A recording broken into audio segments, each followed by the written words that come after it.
Good morning, everybody. Today I'm going to take you through a brand new feature which is going to give you superpowers when it comes to slicing and dicing your accounts receivable and focusing your approach.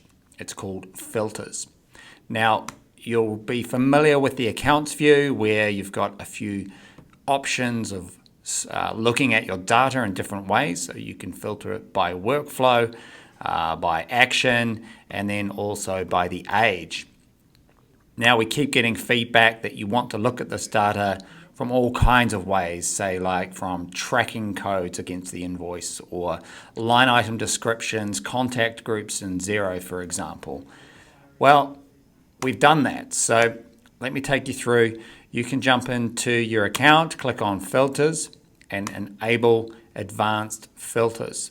We'll give you some predefined filters from the beginning, but that's really just the starting point, and you can go in and create as many as you would like. Now I've created a few which I'll step you through.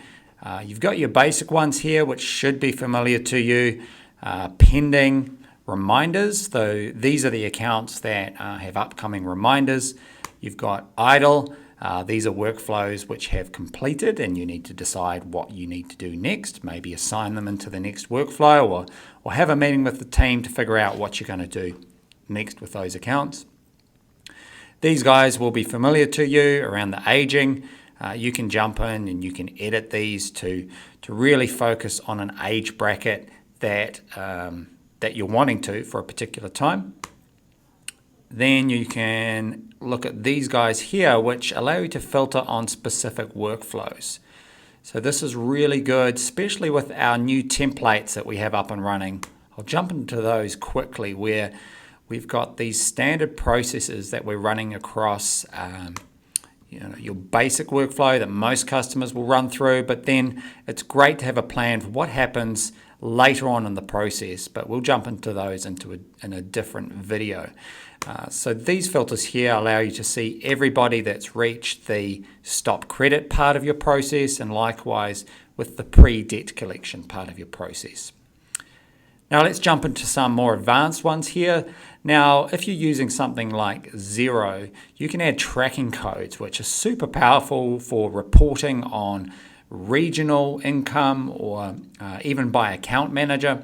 So you can see here where we've added a filter where we're looking at the tracking code, and this is bringing up all of the accounts that have invoices that have that tracking code.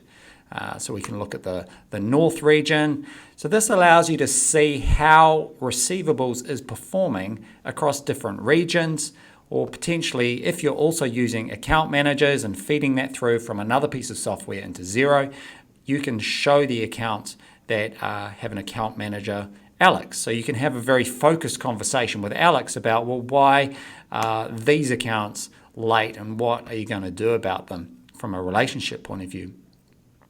Another one we have here is contact groups. So for those of you that are using contact groups in Xero, you can type in the name of the contact group that you're using in Xero and then look at those accounts and then see how much is overdue, how many contacts are there, and maybe you want to run a separate kind of workflow for that group.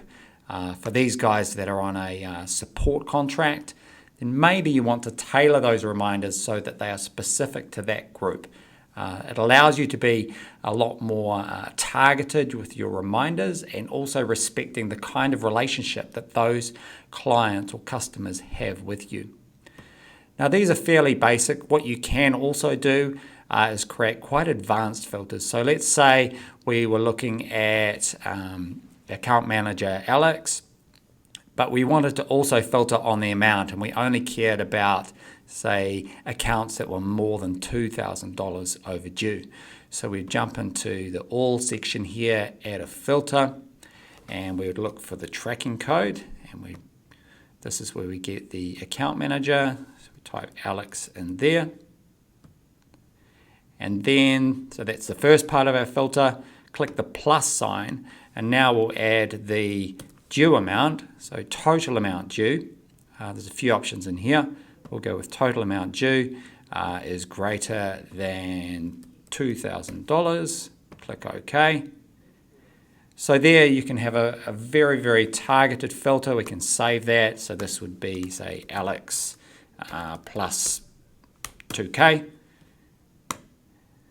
So you can see filters or advanced filters will give you a very, very dynamic and bespoke way to really look at your age receivables and provide some super great insight. But more than that, take a very targeted and customer-centric approach with your follow-up. So those are filters. Jump in, have a go. We'd love to hear your feedback. Let us know if there's any other things that you would like us to be able to slice and dice that data on. Awesome. Have a great day. Catch you later.